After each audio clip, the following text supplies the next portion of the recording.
Developer Douze Dixièmes' upcoming Metroidvania MIO Memories in Orbit made a stark impression on me when it was revealed roughly a year ago in June 2024. Its seemingly fluid movement and remarkable presentation were quite compelling on their own, so I was looking forward to experiencing the latest preview build as the title nears completion.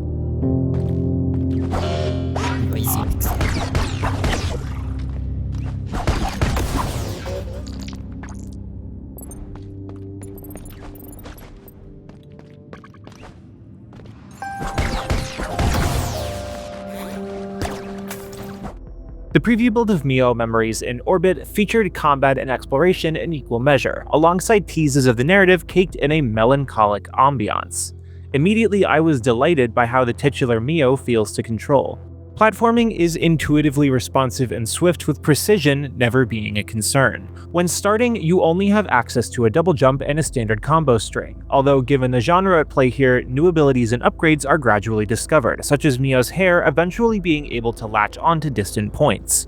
There are also frequent green crystals in the air that, if you hit them, grant an extra jump during that duration of airtime, implementing another layer of timing. Plus, the map design contains no shortage of hidden passageways and mini obstacles, making even the minor tasks rewarding. But one point of frustration I had was with the map system. To unlock the map in the first place, you have to interact with an NPC and redeem a bunch of currency, Nax. Initially, you can only view the map if you spend some of this resource and speak to the character. It cannot be viewed on the pause screen.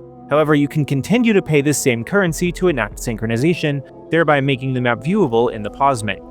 On paper, this design choice sounds acceptable, as it encourages manual player exploration in new areas without relying on the map as a continuous waypoint. Still, the lack of transparent communication regarding not only the map unlocking itself, but even the amount of Nox needed to actualize it entirely is pretty strange. Being required to unlock the first map and specifying the amount of needed resources would alleviate this annoyance. On the other hand, I appreciated the intricate customization present in the early hours. A workshop becomes available assuming you speak to the NPC responsible for it, and you can purchase enhancements for your health and damage output, as well as new abilities entirely. These skills are then inserted into an allocation matrix located at rest points known as the Nexus. Some of these add-ons include foundational features such as even viewing Mio's status and enemy health. This may seem bizarre, but given the overall presentation and setting that embrace a technological lens, doubly so with the style in which Mio acquires new abilities, it appears sensible. Another factor that impressed me was the boss battle design. Based on my limited experience, bosses appear to boast well-designed telegraphs alongside a decent variety of moves. Albeit the backtracking to their dedicated rooms from your Nexus respawn points may be needlessly irritating, so I hope that faceted progression is streamlined to mitigate wasted time. Making your Metroidvania appealing in such a constantly crowded landscape is a tough feat, to put it mildly, but Douze Dixièmes knows what they're doing.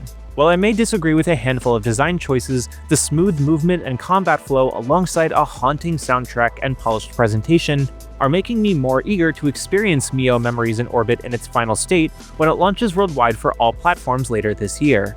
Thanks for watching. This video is brought to you by our supporters on Patreon. Noisy Pixel is run by a group of gamers providing independent gaming coverage through news, reviews, previews, and more.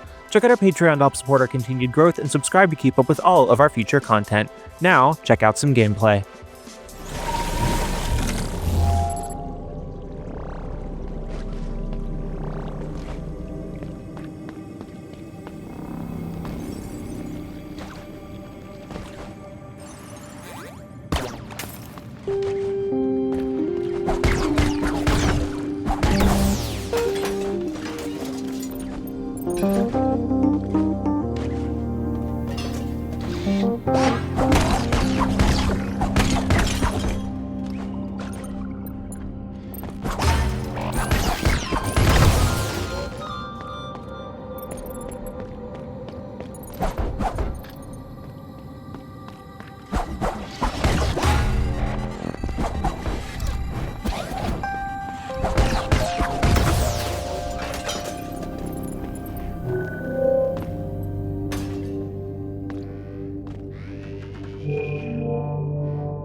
Noisy pixel.